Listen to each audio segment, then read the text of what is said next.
네, 번고선의 출발 새 아침 3부 시작합니다. 커피 한 잔에 감칠맛 나는 시럽 한 스푼 같은 달콤 쌉쌀한 정치 분석 함께하는 시간입니다. 자, 여의도 시럽자들 함께할 세 분 소개해드립니다. 자, 이종걸 전 의원님 전화로 연결되어 있습니다. 안녕하십니까? 예, 안녕하셨습니까? 이종걸입니다. 네, 신상범 전 의원님도 나와 계시죠? 신상범입니다. 예, 안녕하십니까? 자, 김경진 전 의원 나와 계십니까? 네, 안녕하세요. 김경진입니다. 예, 안녕하십니까?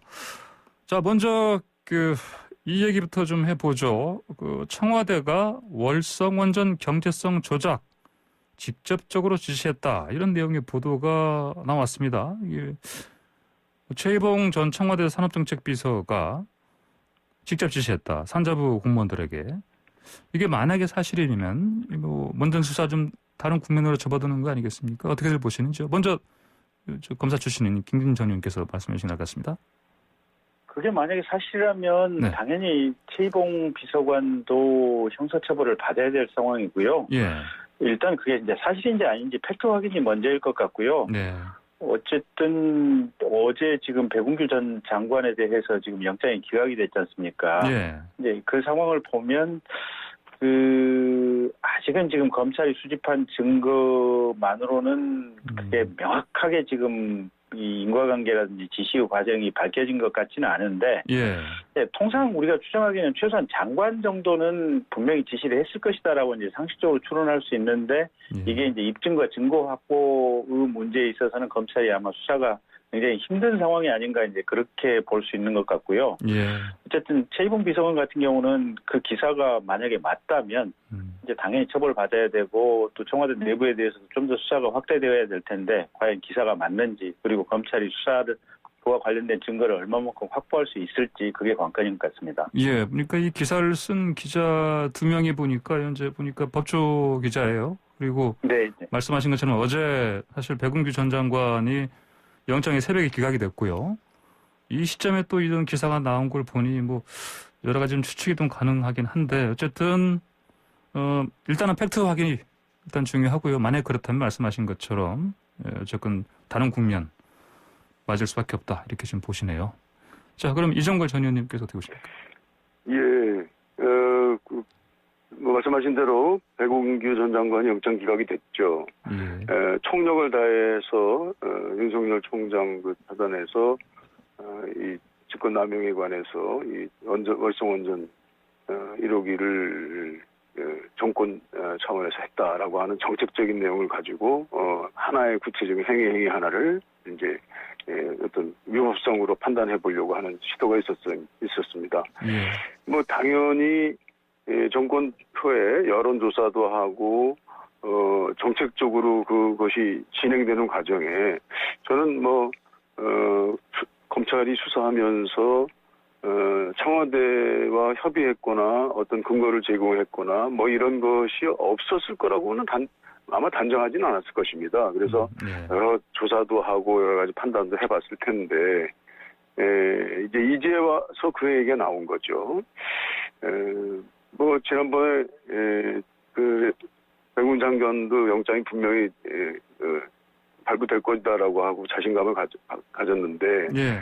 이유는 다 증거인멸, 도주 우려에 그런 것들이 없다라고 하는 것이기 때문에 저는 지금 봐서 그런 어떤 정치적 기사 제공이나 이런 것들을 통해서 이 사태가 흔들려서는 안 된다. 예.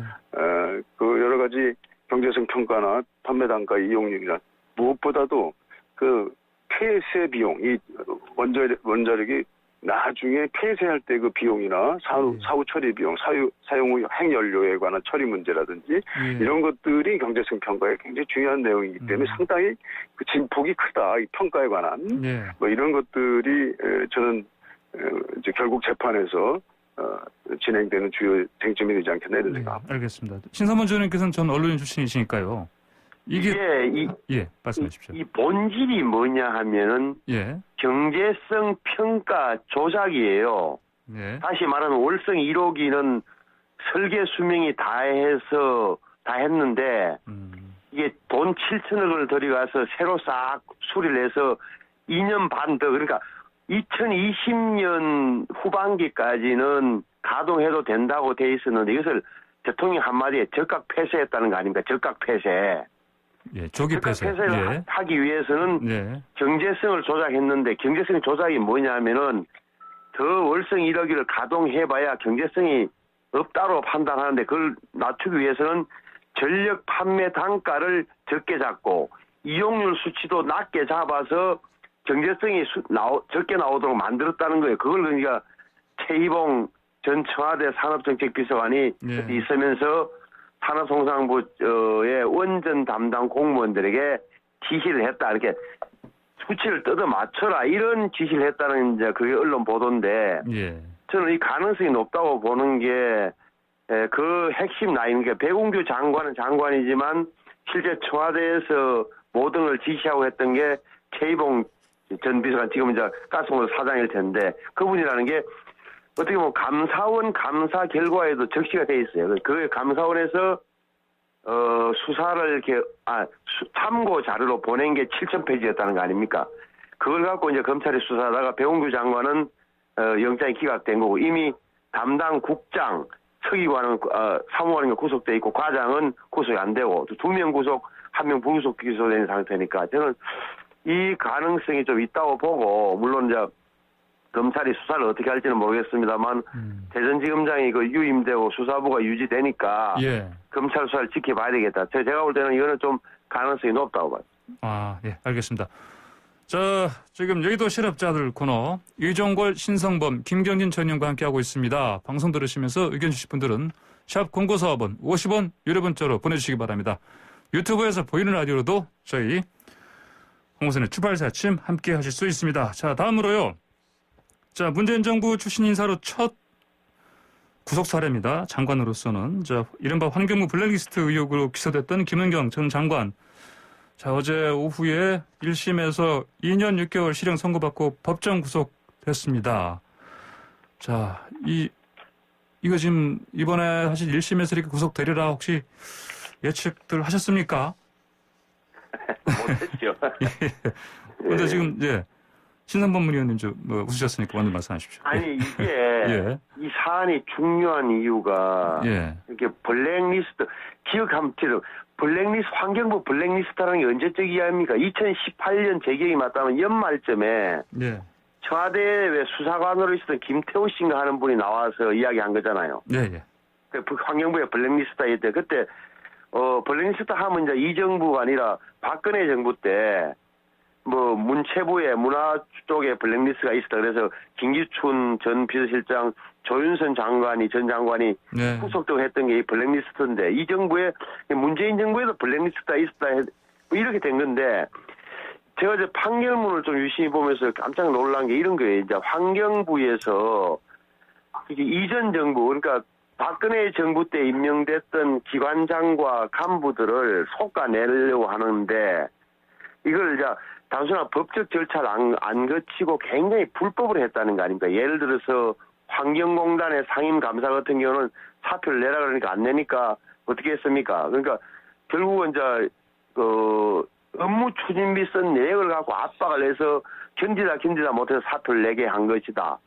그 다음에 그 후임자는 환경공단 상임감사 후임은 청와대에서 정한 사람이 박모 씨였는데 박모 씨. 네. 이 양반이 어떻게 서류심사에서 떨어졌어요. 서류심사에서 떨어지니까 어떻게 했습니까? 적격 없음.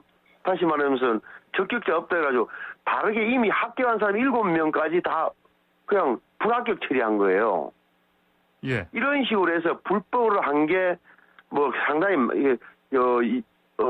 여러 기관이다 이런 거죠. 그러니까 6개 기관 17개 자리를 이렇게 채웠다는 건데 이래 보니까 이제 완전히 전 정권 사람 찍어내서 불법으로 찍어냈고 그 들어가는 과정 그러니까 다시 이 정부 사람을 심는데도 모든 게 불법이 개입됐다 이 판단이란 말이에요. 이게 중요한 거예요 이게. 그런데 장관이나 사람은 김은경 장관은 뭐냐면 나는 모르고 밑에 공무원들이 다 했다고 하니까 반성이 없다 해서 법정 구속 2년 6개월 시킨 것 굉장히 큰 사건이고 이게 이 정부의 어떻게 보면 좀 이중성이랄까 이런 게 좀 법원에서 판결 난 그 블랙리스트 존재가 확인되는 큰 사건인 거죠, 이건. 예, 이종걸 의원님.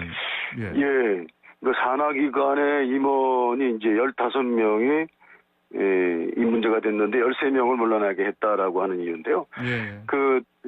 전 정부에서 부처의 산하기관에 임원으로 이제 임명이 된 그 분들과 그다음에 새로이 대통령이 되는 임기 시작의 그 기간의 사이에 상당히 불협화음이 상당히 많았어요. 왜냐하면 이 정무직 임원들이라는 것은 바로 전 정부의 이제 어떤 코드를 가지고 되게 임명되신 분이라 대부분 새로이 이제 선출된 대통령 체제 하에서는 이제 어떤 새로운 다른 분으로 좀 바꿨으면 하는 그런 입장이 있다는 것은 너무 당연한 사실입니다. 그래서 여태까지 정권이 바뀔 때마다 늘 이제 권유도 하고 이랬는데 사실 블랙리스트라고 하는 것은 그것이 아니고 블랙리스트는 전 정부의 성분 분석을 해가지고 어떤 사람들이 어떤 차별적인 취업을 이제 획책했다라고 하는 것이기 때문에 저는 블랙리스트 문제는 아니라고 생각을 하는데요. 사실 저도 경험을 좀 해봤는데 전 정부 예컨대 이명박 정부가 되면서 그 전 정부에서 있었던 그분들에 대한 물러내치는 그것은 좀 지나치고 포악스러웠다고 생각을 합니다. 그러나 그것은 너무 당연하다 이렇게 해서 그냥 받아들였어요. 그런데 이 정부에서는 사실 다른 부처는 그렇게 거의 없는데요.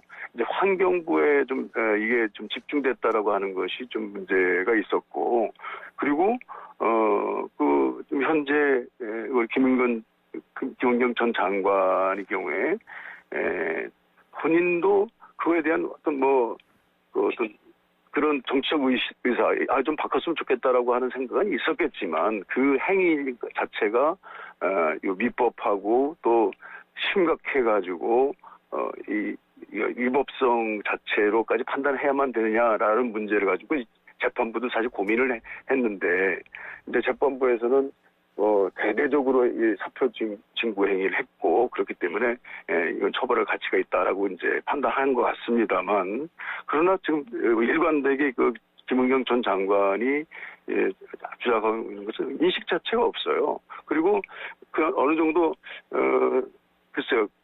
본인의 본심이 사표를 냈으면 좋겠다라고 하는 것이 어떻게 표현이 됐는지 모르지만 그것이 난 위법하게까지 한 것은 아니다라고 하는 그런 이제 부인의 일관된 내용이 재판부에서는 아주 독하게 보여서 법정 구속까지 한 것으로 보입니다. 그러나 제가 볼 때는 여태까지 해왔던 정부가 바뀔 때마다 해왔던 여러 가지 관행과 있었던 일들을 잘 비교 형량해서 정말 이제 앞으로는 안 된다라고 한다면 그러면 이번의 경우에는 그런 과거에 했던 것들을 좀 균형 있게 해석하는 태도 이런 것들이 좀 필요하지 않겠는가? 저는 그렇게 생각을 합니다. 알겠습니다. 김건희 전님께서는 어떻게 보셨습니까? 이번 그러니까 이제 신임 대통령이 들어오고 전임 대통령 당시에 임명됐던 산하기관장을 신임 대통령이 적극적으로 바꿀 수 있느냐 없느냐 이제 그 문제인데요. 우리가 그냥 상식적으로 생각할 때는 당연히 바꿀 수 있는 거 아니냐, 사표 내라고 요구할 수 있는 거 아니냐 이렇게 생각하기 쉬운데 어쨌든 법이나 또는 산하기관의 예규를 보면 그 기관장들의 임기가 다 정해져 있지 않습니까? 그리고 대통령이라고 하는 행정부의 정치 권력의 변경하고 상관없이 안정적으로 일을 하라라고 하는 이런 규정들이 있고요. 또 대부분의 산하기관장들은 후임 대통령이 임명을 하는 것이 아니고 이 공개 경쟁 채용 공모 절차를 밟아서 거기서 적정한 평가 과정을 거쳐서 평가에서 1등한 사람 또는 2등한 사람 뭐 이런 중에서 선택해서 임명하라 지금 이렇게 규정을 두고 있단 말이에요 보면. 그러면 대통령이라고 하더라도 법과 규정에 어긋나서 지금 공직자를 임명할 수는 없는 거거든요. 산하기관장들을 임명할 수는 없는 노릇이기 때문에 그와 관련된 법원에 지금 명확한 판결이 내려졌다라고 보여지고요. 사실은 저는 이종걸 의원님 아까 말씀하신 것과 달리 환경부 이외에도 다른 부처에서도 아마 이런 유사 사례들이 상당히 있었을 것이다라고 지금 추측을 하고 있고 어쨌든 이번 판결을 계기로 해서 정권이 어느 쪽으로 바뀌든 가령 지금 이제 현재 민주당 정권인데 만약에 또 보수당 쪽 정권으로 바뀐다든지 또 그 반대의 경우에 있어서도 전임 대통령이 임명한 경우에는 후임 대통령과 상당 기간 동거할 수밖에 없다. 그래서 이건 어느 쪽에나 뭐 유불리의 문제는 아니고 법과 원칙을 지켜서 인사권이라고 하는 행정권을 행사하라라고 하는 법원의 지금 명확한 판결이다 이렇게 보여지고요. 이 부분도 제가 보기에는 이 사건 수사했던 검사들, 부장검사, 뭐 그때 당시에 동부지검 지휘부들이 그 아마 이게 인사 때 좌천성 인사가 나니까 사표를 보고 나갔던 것으로 기억이 되거든요. 네. 그래서 정부에서 조금 많이 부끄러워해야 되고 이거는 이제 정파를 가리지 않고 이 부분에 대해서 중요한 원칙을 천명하는 법원의 판결이 내려졌다 이렇게 보면 될 것 같습니다. 예. 근데 신사범 의원님. 예, 국정 철학을 공유하는 차원에서 교체는 할 수 있는 거죠. 있는데 그럼 절차를 이제 좀 적법하게 밟아야 되는데 법에서 정한 그런 해임 사유도 없는데 일괄적으로 받았고 사표 안 내는 사람에게는 당신 업무 추진비 잘못 썼잖아. 이래 압박해갖고 사표를 내게 만들었고, 그다음 후임도 뽑는 과정을 보면은 심지어 판결문 보고 이런 이야기가 나오는 거예요. 예를 들어서 누구는 그 서류를 만들어줬다고 이렇게 내정자에 대해서는 이렇게 그 환경부에서 서류도 만들어주고 스펙도 만들어줘서 이렇게 쉽게 따르는 대목이 나오거든요. 그러니까 아까 전에 말씀드렸지만 환경공단 상임감사 같은 경우는 그 사람이 서류 심사에서 떨어지니까 면접 심사에서 이미 합격한 7명 모두를 그냥 불합격 처리한 거예요. 그러니까 적격자 없음, 이번 안 봅니다, 안 뽑습니다 하는 식으로 해서 그러니까 법원 판결은 뭐라고 되어 있습니까? 지원한 정당하게 심사제라고 믿고 선량하게 지원한 피해자, 지원자가 130명이다. 임추인은 완전히 형식적이었다. 그리고 그 임원 추진위원회에 들어갔던 환경부 실국장, 그 환경부 그 청와대에서 정한 사람 못 만들어냈다고 해서 부당하게 전보 조치됐다는 거 아닙니까? 이런 것은 굉장한 좀 문제가 있는 거죠. 그리고 말씀하신 대로 지금 이 정부 들어와서 특히 많은 건데 심지어는 뭐 다른 공공기관 예를 들어서 뭐 공공기관 정부 산하기관 임원이 한 3,000명 정도, 3,000명 가까이 되는데 야당이 지난해 조사했던 게 보면은 굉장히 많은, 그게 한 400여 명이 넘는 분들이 다 코드 인사, 공공기관 낙하산으로 들어가 있다는 그런 통계까지 나와 있거든요. 그러니까 이거는 굉장히 제가 볼 때는 앞으로도 심각한 문제가 될 겁니다. 예, 알겠습니다. 네, 제가 볼 때 지금 말씀하신 것에 그 김모 상임감사는 이제 그 뭐 표적감사라고 해서 강요죄에 적용을 받았던 것이고요. 그리고 그 같은 시간 내에 이제 새로운 그 임원을 보충하는 시기에 있어서의 그 과거 진단됐던 그 절차를 좀 중단한 것으로 보이거든요. 그러니까 말하자면 저는 이렇게 보입니다. 예전에 사실 이명박 정권 때 그 겪었던 일들을 보면요, 이것 이상으로 대단한 것들이 많았습니다. 그러나도 불구하고 그냥 경우에 따라서는 민사상 청구를 손해배상 청구를 한 분도 있었는데 대부분의 경우에 받아들이지 않았는데 어떻든 간에 이제 시간이 바뀌면서 세월이 바뀌면서 이런 것도 좀 적정한 형식적 절차를 가져야 되고 예측 가능성 있는 정무직 임원의 채용도 그것이 사회 정의에 맞다 그러면 저는 앞으로도 그렇게 돼야 된다고 생각합니다. 그러나 그때마다 정부가 바뀔 때 그 필요한 요직의 그 정무직 임원들이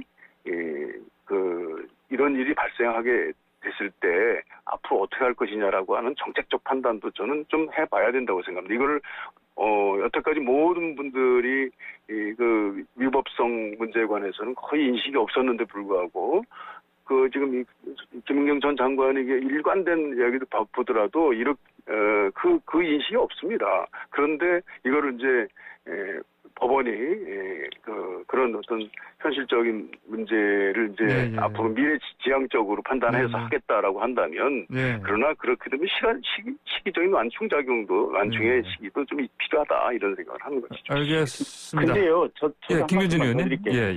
일단 이제 그렇게 정무적으로 제가 볼 때는 산하기관장들을 대통령이 바뀌면 바꿀 필요성들은 분명히 있어요. 그러면 차라리 규정을 바꿔가지고 이게 공모 형태를 취한다 이렇게 하지 말고 그냥 대통령이 대통령 임기 끝나는 것과 동시에 공식적으로 임명할 수 있다 이렇게 법과 규정을 바꿔야 됩니다.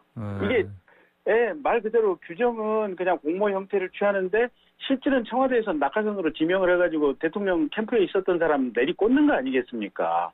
그러면 규정 다르고 실제 행위 이 대통령과 정치 철학을 공유하고 있는 사람을 내리꽂으면서 어떻게 보면 규정은 이 굉장히 공정하게 최선의 어떤 전문가를 뽑는 듯한 이런 규정의 외피를 쓰고 있으니까 차라리 정치 철학에 방점을 둔다면 그와 관련된 내부 인사 규정이나 아니면 법 규정을 뜯어고치는 것이 필요하다. 그리고 정말 지금부터 차라리 여당이 그런 작업을 하는 게 옳다. 저는 그렇게 봅니다. 예, 알겠습니다. 예, 저도 마찬가지로 생각합니다. 당연히 이런 위법성 인식도 전혀 없는 분을 2년 6월이라는 그 중형의 법정 구속을 했다는 것은 좀 충격적입니다. 그래서 저는 아마도 당연히 지금 김경진 의원이 말씀하신 것처럼 그 임기 말에 정무직 임원의 경우에는 임기를 신축적으로 적용하는 그런 입법도 꼭 필요하다. 저는 그렇게 생각을 합니다. 법 개정이 필요하다는데 지금 두 분 동의하셨습니다.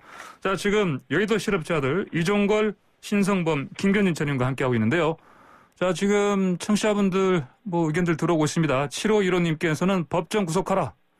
5009님께서는 야당이 법과 원칙 얘기하면 안 되죠. 여당은 전 정부 탓만 하고 창피한질 아세요. 알아야 해요. 이렇게 말씀하셨고요.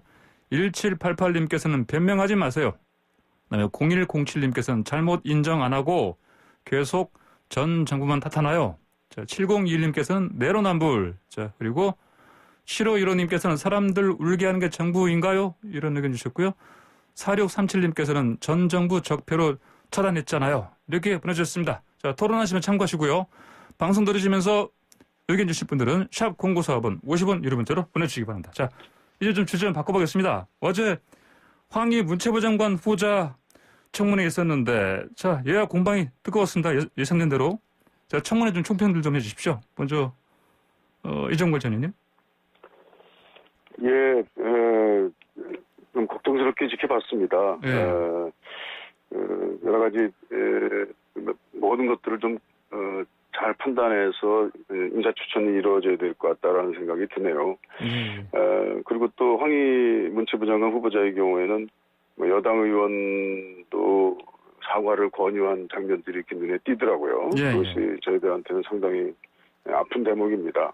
그런데 시간이 짧다 보니까 그 황희 후보자의 여러 가지 해명이나 소명이 좀 시간이 없었던 것도 같습니다. 네. 예를 들면 좀 제가 가장 엄격해 봐야 되고 또 걱정스럽게 보면 이거 박사학위 논문인데 예. 국회의원 임기 중에 박사학위 취득을 하셨어요. 네. 그런데 사실은 이분이 이제 제가 개인적으로 아는 내용은 여러 차례 국회 시도를 해서 진입이 안 돼서 그야말로 좀 무관으로 지낸 시간이 많았어요. 예. 이거 말하자면 아무것도 할 일이 없는 그 몇 년의 시간도 많이 겪었던 말이죠. 예. 근데 그때 연세대학교 도시공학 석사 박사 과정을 일관되게 해왔거든요.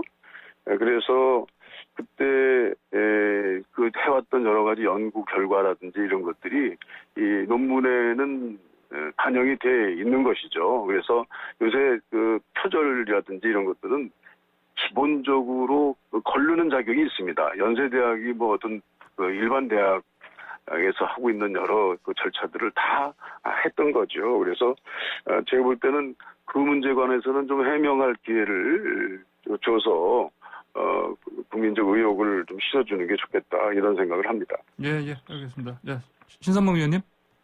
우선 이게 생활비가 한 달 생활비가 60만 원 들었다 이렇게 그거는 언론이 잘못 본 거다. 그러니까 이래저래 카드로만 쓴 게 한 720만 원 되는데 나누니까 10이 나누니까 60만 원에서 이런 근데 실제로 생활비가 한 300만 원씩 들었다 그래요. 그러니까 그게 좀 의아했고 이따 그런 소리 나오는 게 그다음에 무엇보다도 아기 아마 딸을 유학 보냈던 모양인데 조기 유학 보냈는데 그 비용도 설명이 잘 안 되는 것 같고 그래서 결국은 미국에 같이 사는 그 여동생과 처형이 좀 도움을 받은 것 같다라는 대목. 그다음에 돌아와서 또 또 자사고 뭐 외국인 학교 전학시킨 과정.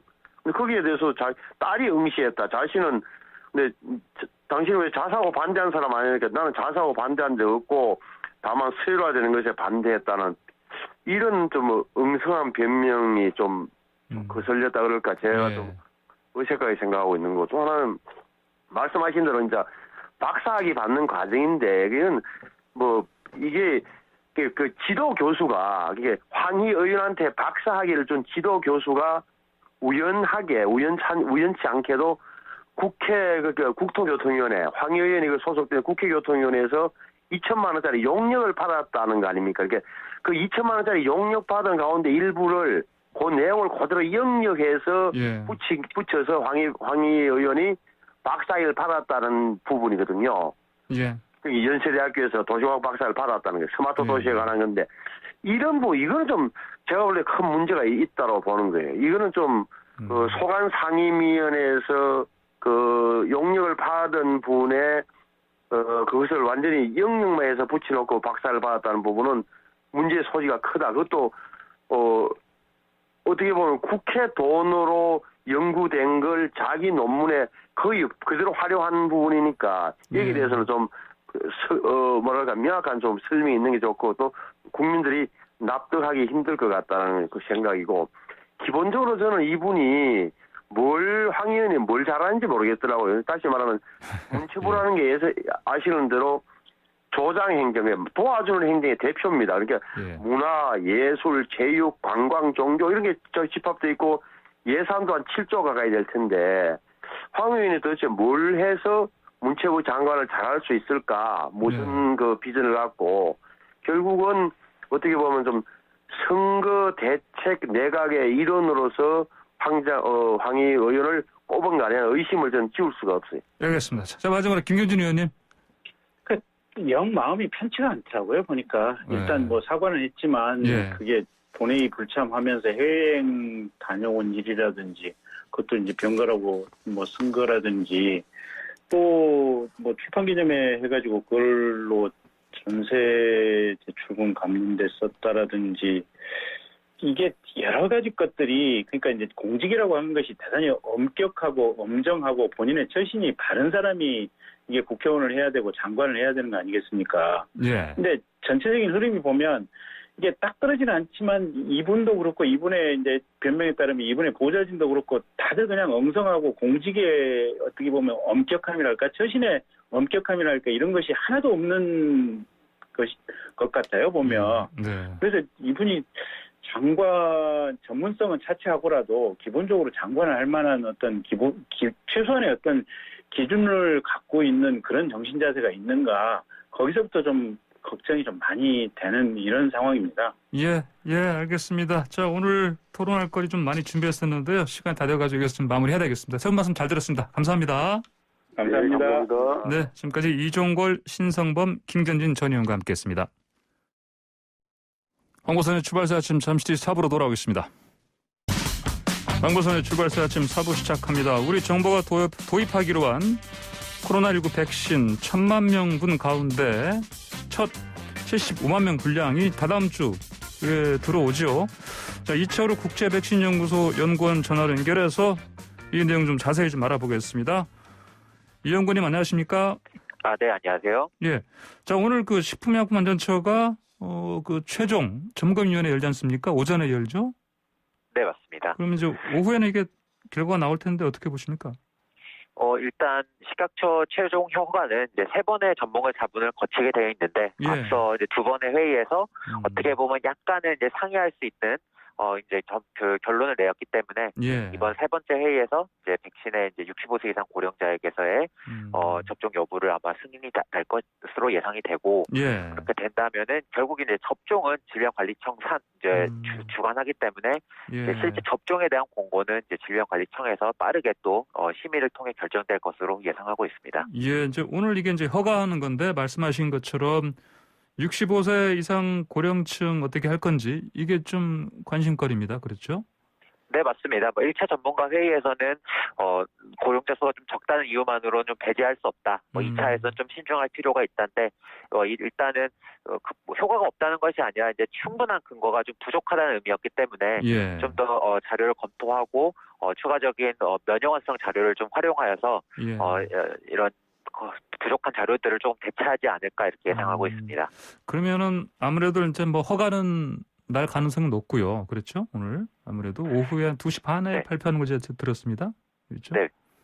근데 이제 다만 말씀하신 것처럼 고령층한테도 이제 뭐 할 건지 말 건지는 그거가 좀 어떻게 될까 좀 지켜봐야 되겠습니다. 보니까 그 가능성도 좀 높긴 하다 이렇게 볼 수 있겠습니까? 네, 저 뭐 개인적으로는 면역성 자료를 토대로 아마 네네. 그리고 실제 65세 이상에서도 예. 충분한 안전성이 검증되었기 때문에 예. 아마 그런 쪽으로 방향이 나타나지 않을까 이렇게 조심스럽게 예상하고 그렇군요. 있습니다. 이게 이제 오늘 허가가 나면은 이제 26일부터 이제 접종 시작된다 이렇게 보면 되겠습니까? 네, 아마 26일부터 이제 요양시설이나 병원의 뭐 입원자 그리고 종사자 등을 우선적으로 접종될 것으로 전망하고 있습니다. 예, 예. 자, 근데 이제 자꾸 특히 해외 외신을 통해서 들어온 소식들을 보면 이게 이제 어떤 나라들에서는 이제 고령층 접종은 일단 안 하고 이 백신에 대해서요. 그리고 뭐 또 시민들이 어떤 사람들은 그래서 아예 뭐 안 맞겠다 이런 사람도 있고 좀 불안들이 좀 나타납니다. 뭐 설문조사에서 보니까 70% 정도가 백신 접종 아예 미루겠다 이렇게 답한 사람도 있었고요. 이런 상황이 어떻게 봐야 되겠습니까? 결국 집단 면역 형성에 필요한 이 70% 접종률 달성에 있어서 결국 가장 중요한 부분 중에 하나는 예방접종에 대한 어떤 사회적 신뢰를 구축하는 것이겠습니다. 예. 앞서 뭐 유사한 설문조사가 많았지만 결국엔 백신을 무조건 접종하지 않겠다라고 이제 거부하시는 분들은 상대적으로 드물었고 결국 접종은 이제 안전성 검증을 뒤에 받겠다 이런 식으로 좀 접종을 망설이시는 분들이 사실 대부분이었습니다. 예. 즉 사실 좀 다르게 생각하자면 결국 접종을 받는 방향으로 이제 이분들을 이끌어낼 필요성이 있겠고 예. 결국 뭐 식약처의 뭐 이런 3중 검증 시스템이나 질병관리청의 뭐 이상 반응 대응이나 뭐 피해 보상 체계 뭐 이런 것들이 결국에는 이런 불안감을 좀 낮추고 접종률을 높이고자 하는 과정이기 때문에 그리고 또 개인적으로는 실제 예방 접종이 시작되면 또 이런 부분들도 좀 자연스럽게 좋아질 수도 있지 않을까 이렇게 생각하고 있습니다. 예. 자, 지금 러시아 백신이 좀 요즘 주목받고 있습니다. 그렇죠? 네. 보니까 러시아산 백신이 뭐 국제유행 학술지에도 실리고 그러면서 신뢰성이 좀 입증됐다 이런 평가가 나오니까 우리 정부도 좀 도입 검토하는 것 같아요. 그렇죠? 네, 맞습니다. 네, 뭐 러시아 백신도 이제 아스트라제네카와 유사한 이제 기술을 적용한 백신인데 이제 정부에서 이제 결국 발표하기로는 이제 투명하게 정보를 공개하는 제조사들의 백신을 위주로 이제 도입을 검토하겠다고 하였고 이제 러시아 백신 같은 경우에도 유명한 국제 학술지에 이제 92% 효능을 보고하였기 때문에 어느 정도 이런 부분에 있어서의 이제 부분은 좀 해소되지 않았나 생각이 들고 결국에는 이제 이 백신도 결국 유럽에서 승인을 받고 그리고 뭐 WHO 긴급 사용 승인이나 뭐 이런 승인을 받는다면은 뭐 충분히 국내에서도 도입 현재로 봤을 때도 도입을 위한 검토를 하기엔 충분하다고 생각이 되고 이런 승인이 타국가에서 승인도 이어진다면 뭐 국내 도입도 충분히 가능할 수는 있겠습니다. 예. 자, 중국 백신도 지금 얘기가 많습니다. 중국 백신 안전성은 어떻게 지금 들으셨습니까? 뭐 중국도 다수의 백신들을 개발을 하고는 있는데 이게 뚜렷하게 뭐 안전성에 관련된 뭐 이슈들이 막 불거지진 않았지만 결국엔 뭐 여러 나라에서 한 임상시험의 효능들이 좀 매우 좀 상이하게 나타나고 있어서 일부는 좀 긍정적인 결과도 있지만 아무래도 좀 공개된 정보가 좀 상대적으로 이제 타 제조사들의 백신들에 비해서는 부족하기 때문에 이 효능 그리고 안전성 부분에서 있어서는 좀 더 지켜볼 필요성은 있겠습니다. 그렇군요. 자, 우리 백신 도입 시기라든지 또 아까 우리가 봤던 이제 백신의 안전성을 좀 이게 파악하면서 좀 나중에 맞겠다 이런 분들 계시고 그래서 어떤 접종의 속도라든지 이런 걸 봤을 때 우리 한국에서의 어떤 집단 면역 언제 생길 것인가 이건 뭐 궁금해하는 분들이 좀 많은데 어떻게 전망하십니까? 뭐 일단 뭐 정부 정부의 발표에 의하면 결국 70% 접종률을 달성하는 걸 11월로 목표를 하고 있는데 예. 사실상 뭐 접종이 불가능한 뭐 소아나 청소년 인구를 현재 좀 빼고 나면은 예. 사실 접종이 가능하신 분들은 좀 최대한 접종을 받는 것이 집단 면역 형성에 이제 가장 큰 도움이 되겠습니다. 예. 백신마다 좀 코로나19 감염 예방에 대한 효능이 좀 다양하게 나타나고 있지만 국내 도입이 예정된 백신들 모두에서 사실 예방 효과 외에도 이제 예. 백신이 주는 이제 2차적인 이득, 즉 중증의 코로나 감염으로 이제를 진행하는 것을 예방하는 효과는 매우 더 높게 나타났습니다. 그리고 최근에는 또 아스트라제네카 백신이 백신 중에서는 또 처음으로 코로나19의 감염증뿐만이 아니라 감염의 전파를 또 3분의 2가량 억제한다는 결과도 있어서 예. 전반적으로 봤을 때 백신 예방 효능은 조금 다르지만 그 중증의 코로나19 예방하는 데 있어서의 효과는 매우 우수하게 나타나고 있어서 예. 개인적으로나 사회적으로나 접종을 받는 것을 현재 적극 권장하고 있습니다. 예, 알겠습니다. 오늘 말씀 잘 들었습니다. 감사합니다. 네, 감사합니다. 네, 지금까지 이철우 국제백신연구소 연구원과 함께했습니다. 자, 내일이면 나흘간의 설 연휴가 시작됩니다. 지난번에 저희가 그 설 연휴 가족 모임 제한에 대해서 이제 방역 당국자와 인터뷰를 했었는데 그때 그 청취자분 중 한 분이 고향에 내려가지 말라는 홍보는 좀 많이 했으니까 고향에 내려오지 말라.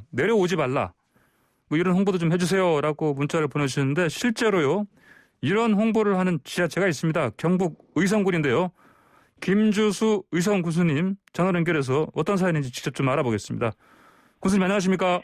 네, 안녕하십니까? 예. 그 의성군이 작년에 그 추석에도 그 영상 편지가 화제 아니었습니까? 예, 그렇습니다. 올해도 또 이런 고향에 내려오는 대신에 SNS로 영상 편지 보내라 이런 운동 좀 하고 계시죠? 예, 그렇습니다. 이제 저희들 수도권의 중심으로 아직까지 이렇게 코로나19가 위험이 지속되고 있었어요. 예. 특히 이제 우리 지역에는 이제 어른들이 많습니다. 그래서 지역 어른들 그 안전도 지키고 또 자제분들 마음도 전하시라고 이번에 이제 안부 영상 전달 하자고 이렇게 의견을 모아서요. 지난주 1월 15일부터 우리 SNS를 통해서 수량 인사들한테 고향 방문 자제하고 또 안부 영상 편지 보내달라는 글을 올렸더니 1,000명 이상이 영상을 보내시겠다고 이렇게 답이 들어와서 군에서 여러 가지 공식 유튜브나 SNS에 게시해서 이동 자제 분위기를 유지하고 있습니다. 예. 그 보고 싶지만 우야겠노 이런 제목 기사도 저 봤습니다. 네네. 어떤 분들이 좀 동참하셨습니까? 어르신들 반응 좀 어떻습니까?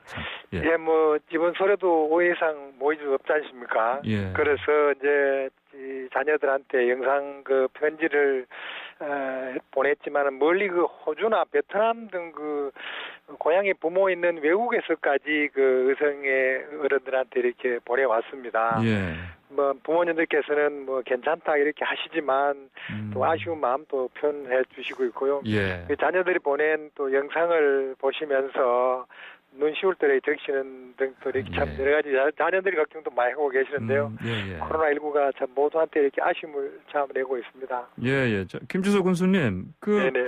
그런데 이 어르신들은 보통 우리가 그 스마트폰에 좀 익숙지 않은 분들이 좀 많을 것 같아요. 네네. 어떻게 좀 영상 편지 보내시도록 도와주시는 게 있어요? 어떻게? 예, 우리 의성에도 그 어르신들 돌보는 그 생활 지원사분들이 한 126분 계십니다. 예. 또 이분들께서 도움이 필요한 어른들한테는 일주일에 한 2번 정도 이렇게 방문하시고요. 예. 또 어려워하시는 것들은 무엇이든지 챙겨드리고 또 자식보다가 더 이렇게 알뜰히 이렇게 도와드리고 있습니다. 예. 이번에도 이 생활 지원사분들 중심으로 해서 여러 가지 이제 어른들한테 많이 이렇게 도와드리고 있고요.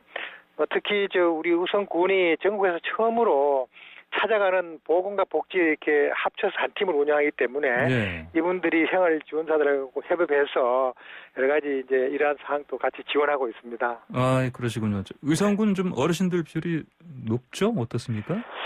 예, 저희들 전체 우리 인구의 한 42% 정도가 65세 이상 어르신들입니다. 예. 상당히 높다고 보겠습니다. 네. 그러니까요. 그래서 아까 말씀하신 것처럼 직접 찾아가서 챙겨주신 서비스가 더 중요한 것 같아 보니까요. 스마트폰 다루는 거라든지 여러 가지가. 자, 코로나 상황 좀 어떤지 좀 궁금합니다. 예, 뭐 우리 구는 이제 2020년 2월 달에 처음 이제 여러 가지 뭐 상황에서 한 40여 명 발생했습니다. 그러나 2020년 3월 이후에는 이제 발생이 거의 없어서 청정 지역을 유지하고 있고요. 특히 이제 뭐 방역 활동도 하지만 중앙에서 지원하는 요양병원 또 요양원 등 이런 그 검사 외에 저희들 자체로 예산을 들어서 또 요양보호사나 생활관리사 또 대중교통 그 택시 버스 등 종사자한테까지 군비 들여서 이제 자체로 이렇게 사전 그게 검사를 하고 있습니다. 이게 여러 방역 활동을 강화하고 있다고 보겠습니다. 예. 자, 그러면 특히 지금 설 명절 기간에는 이제 코로나 방역도 그렇고요. 이런 것 때문에 좀 특히 어르신들이 혼자 계신 분들 좀 많을 것 같은데 이분들에 대해서 어떻게 좀 도와주시는 게 있습니까? 예, 지금 이제 홀로 계신 어른들한테요. 저희들 이제 전국에서 유일하게 군 단위 3개 노인 복지관이 있습니다. 그리고 아까 말씀드린 대로 또 맞춤은 보건복지팀 있고 해서요. 이분들이 이제 이번 어른들한테 명절에 음식도 드리고 이불도 드리고 또 세배도 드리고 해서요. 뭐 또 동영상도 같이 이렇게 보면서 자녀들과 영상 통화하는 것도 도와드리고 있습니다. 뭐 다 빈자리 채울 수 없지만은 그래도 최대한 안전하게 보낼 수 있도록 최선의 노력을 다하고 있습니다. 예, 알겠습니다. 지금 의성 교수님이라서 사실 생각나는 게 CNN 보도였죠. 의성 쓰레기산 이게 좀 잘 지금 해결됐습니까? 예, 뭐 여러 가지 많은 분들한테 걱정드려서 죄송하고요. 지난 2019년 2월 달 이후에 한 1년 8개월 동안 총 20만 8천 톤에 대해서 행정 대지평을 다 완료했습니다. 뭐 이제는 다 이제 깨끗하게 이렇게 치워서 그동안에 뭐 여러 가지 시멘트 보조 원료라든가 뭐 재활용 또 소각 이렇게 해서 깨끗하게 치워서 또 다행이라고 생각합니다. 깨끗하게 치웠으니까 그 공간은 지금 뭐 활용을 좀 어떻게 하시는 겁니까? 예, 이제 앞으로 이게 우리 정부에서 하는 그 그린 뉴딜 사업과 연계해서요. 여러 가지 이제 방치물 현장에서 이렇게 처리된 그런 교육 공간으로도 만들고요.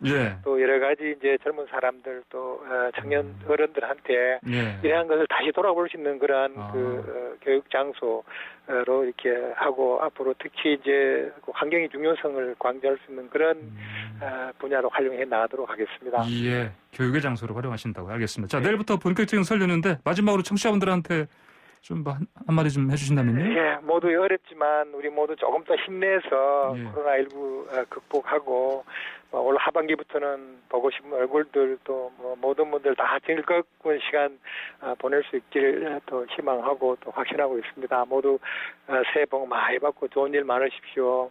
예, 알겠습니다. 군수님 오늘 말씀 잘 들었습니다. 감사합니다. 네, 고맙습니다. 네, 지금까지 경북 의성군 김주수 군수였습니다. 자, 매일 아침 스포츠의 매력을 짧고 굵게 전해주는 코너 스포츠가 얼마나 좋은지 YTN 스포츠부 조은지 기자 전화 연결됐습니다. 안녕하십니까? 안녕하세요. 오늘은 테니스 시즌 첫 메이저 대회 호주 오픈 소식입니다. 그 코로나19 상황에도 전세기 띄우면서 선수들 모셔왔는데 뭐 비행기에서 확진자 나와서 같이 탄 선수들 호텔방에 갇혀 있다 이런 소식 전해드렸었는데요. 뭐 자가격리 2주에 선수단 호텔에서 확진자 나오고 하면서 늘 1월 중순에 열리던 대회가 좀 늦춰졌고 8일부터 이제야 대회가 비로소 시작이 됐습니다. 물론 자 그럼 우리나라 선수도 좀 나갔죠? 네, 우리나라 테니스 1위, 세계 97위 권순우 선수 어제 단식했는데 1회전에서 탈락을 했습니다. 호주 선수 코키나키스에 0대3으로 완패를 했어요. 그 상대 순위가 260위권이긴 한데 2015년에 69위까지 올랐던 선수고 2018년에는 당시 세계 1위였던 로저 페더러를 꺾은 적도 있는 뭐 잠재력은 검증된 선수입니다. 어제 서브에이스 무려 19개나 터뜨리면서 2개의 그친 권순우를 압도했고 1시간 반 만에 게임 끝났습니다. 서브에이스를 19개나 했다고요? 네. 대단하네요. 권순우 선수 호주 오픈 본선 출전 벌써 3번째인데 모두 1회전 벽을 넘지 못했고요. 그래도 10만 호주 달러 약 8,600만 원 정도의 출전 상금을 받습니다. 이걸로 좀 위로를 했으면 좋겠고요. 오늘은 복식조 남지성 송민규 선수도 1회전 있습니다. 작년에 2회전까지 올랐던 복식 전문팀인데 아마 11시쯤 할 것 같으니까 좀 지켜보면 좋을 것 같습니다. 11시, 우리 시간으로 오전 11시쯤이요? 네. 네네, 알겠습니다. 시차가 비슷해서 좋은 것 같아요, 보기가. 그러니까요. 네. 예, 자, 코로나19로 살얼음판 걷는 것 같은데, 그래도 관중은 좀 어떻습니까? 많이 들어왔습니까? 네, 논란 속에도 관중을 받기로 했어요. 그래서 어제 권순우 선수 상대도 이제 호주 선수여서 일방적인 응원을 아무래도 받더라고요. 예. 하루 최대 3만 명 관중 받기로 했습니다. 낮에 15,000명, 밤에 15,000명이 멜버른 파크에 입장을 하는데 테니스는 이제 수십 개 코트에서 동시에 여러 경기가 열리잖아요. 그래서 경기장 공간, 뭐 멜버른 파크라는 구역의 입장에서 보고 싶은 경기 옮겨다니면서 보는 시스템입니다. 그 올해 경기를 이제 뭐 영상으로 남아 보니까 빈자리가 정말 많더라고요. 그래요. 코로나 그 뭐 불안감도 있고 현지 계약해가지고 학사 일정이 좀 겹쳐서 올 수 있는 선수들이 그 관중들이 잘 없다는 것 같더라고요. 그래요? 거기 가보지 않으셨어요? 그 조은지 기자가 테니스 팬 아닙니까? 네, 저도 팬이라서 2008년 대학생 때 죄송합니다. 관람 갔었는데 인기도 많고 뭐 사람들 멜버른 파크에 모여가지고 먹고 마시고 즐기는 거 보면서 꼭 기자 돼서 다시 와야지 했는데 아직 못 갔습니다. 아직 못 갔어요? 네. 알겠습니다. 자, 그나저나 뭐 관중을 제한하는 게 당연히 뭐 안전을 위해서 아니겠습니까? 그렇죠. 근데 코트 안에서 어떻습니까? 사람이 확 줄었다? 이게 뭐예요? 무슨 말이죠? 네. 이게 뭔 말이냐면요. 가장하면 사실 테니스 뭐 관중도 많지만 코트 안에도 사람이 바글바글 하잖아요. 예, 그렇죠. 네트 가운데 올라가 있는 주심, 그 체어 엄파이어는 있고 선심이 9명 있고 공 줍고 선수한테 전달하는 볼키즈, 또 안전요원까지 하면 코트에 거의 한 20명 정도가 있었거든요. 근데 이번에는 코트 인원을 최소화하자 이런 취지로 주심 1명이랑 최소한의 볼키즈만 있습니다. 그래서 선심, 라인을 인, 아웃 판독하는 거는 기계, 로봇 심판으로 대체하게 된 거예요. 그래요? 근데 뭐 기존에도 아시겠지만 호크아이라고 있었잖아요. 근데 그거는 선수가 이제 전자판독, 챌린지 요청하는 겁니다. 자기가 본 거랑 심판이 말하는 게 다르다는 거죠. 그래서 호크아이 딱 신청을 해서 인아웃을 다시 살펴보는 제도였는데 이번에 도입된 로봇 선심은 카메라가 이제 공 궤적을 보고 알아서 아웃이면 소리를 질러요. 사람이랑 똑같이. 로봇 선심이. 그래서 네, 공이 나가면 사람 목소리로 아웃 혹은 볼트 이렇게 나오는 겁니다. 이게 좀 의미 있게 방역 최전선에서 대응하는 의료진, 뭐 소방관, 인명구조원 이런 사람들 목소리를 녹음을 미리 해놓은 거라고 해요. 그래요? 네. 뭐 이게 좀 흥미로운 포인트긴 하죠.